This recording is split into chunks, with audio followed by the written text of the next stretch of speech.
Bonjour les enfants, j'espère que vous allez bien. Aujourd'hui, nous allons lire un petit conte comme activité. C'est parti. Le sorcier et la marmite sauteuse. Il était une fois un vieux sorcier bienveillant qui utilisait sa magie avec sagesse et générosité pour le plus grand profit de ses voisins.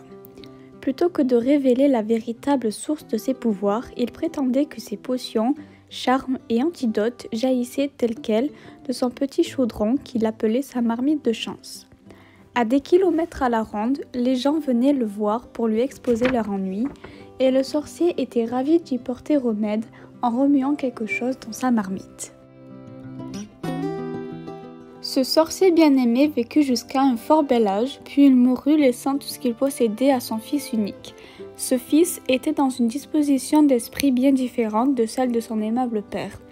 Ceux qui ne pouvaient pratiquer la magie étaient à ses yeux des bons à rien, et il avait souvent reproché à son père cette habitude de dispenser à leurs voisins une aide magique. Lorsque son père mourut, le fils trouva caché à l'intérieur de la vieille marmite un petit paquet sur lequel était inscrit son nom. Il l'ouvrit, espérant y découvrir de l'or, mais il ne contenait qu'une pantoufle, douce et épaisse, beaucoup trop petite pour qu'il puisse la porter. Il n'y avait même pas la paire.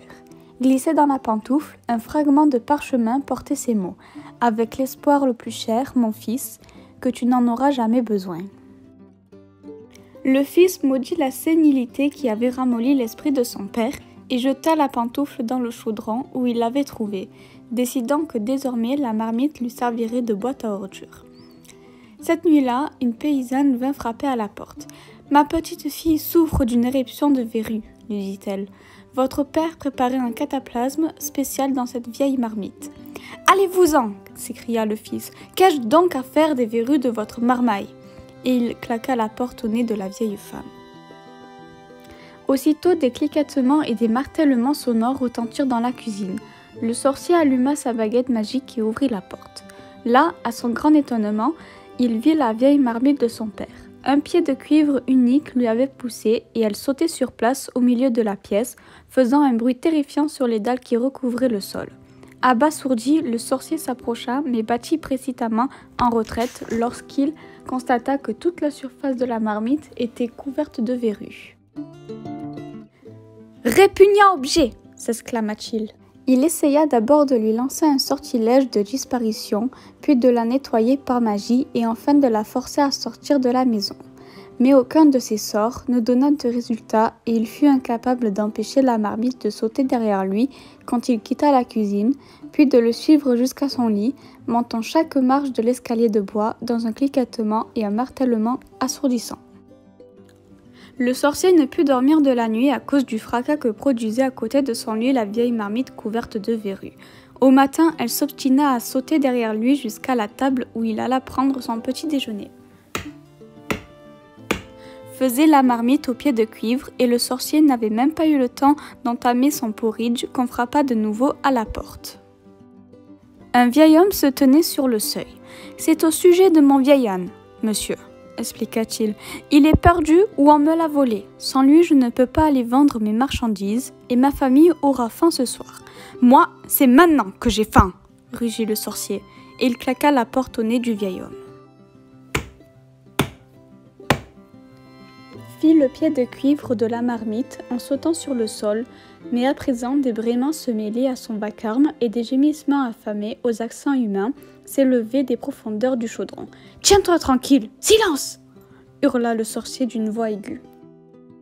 Aucun de ses pouvoirs magiques, cependant, ne put faire taire la marmite couverte de verrues, et elle continua de sauter toute la journée derrière lui, braillant comme un âne, gémissant, cliquetant, avec un bruit, partout où il allait et quoi qu'il fît. Ce soir-là, on frappa une troisième fois à la porte. Sur le seuil se tenait une jeune femme qui sanglotait à fendre l'âme. « Mon bébé est gravement malade, » se lamenta-t-elle. « S'il vous plaît, aidez-nous. Votre père m'avait dit de venir le voir si j'avais des ennuis. »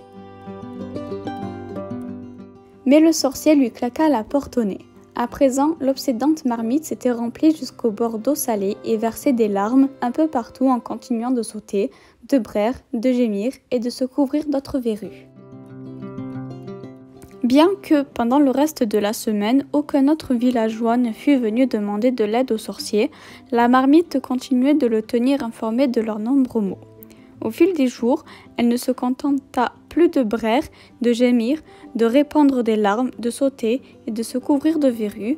Elle s'étouffait à présent, était saisie de haut le cœur, pleurait comme un bébé, geignait comme un chien, déversait du fromage rance, du lait caillé et un flot dévastateur de limaces affamées.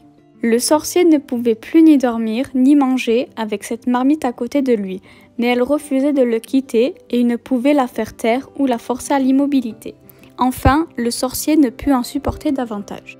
« Venez m'apporter tous vos problèmes, tous vos ennuis, tous vos malheurs !» s'écria-t-il en s'enfuyant dans la nuit, la marmite sautant derrière lui sur la route qui menait au village. « Venez, je vais vous guérir, vous remettre sur pied, vous réconforter.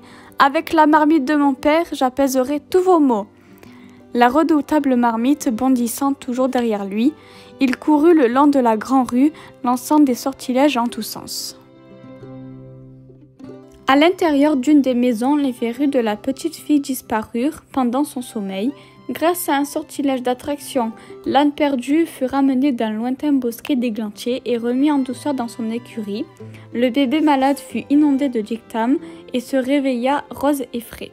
Dans chaque maison où s'étaient répandus maladie et chagrin, le sorcier fit de son mieux et peu à peu, la marmite à côté de lui cessa de gémir et d'avoir des hauts le cœur. Elle devint silencieuse, propre et brillante. « Alors, marmite ?» demanda le sorcier en tremblant, tandis que le soleil commençait à se lever. La marmite recracha la pantoufle qu'il avait jetée dedans et lui permit d'enchausser son pied de cuivre.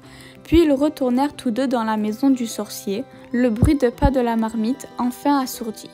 Mais à compter de ce jour, le sorcier aida les villageois comme son père l'avait fait avant lui, de peur que la marmite ne se débarrasse de sa pantoufle et se remette à sauter.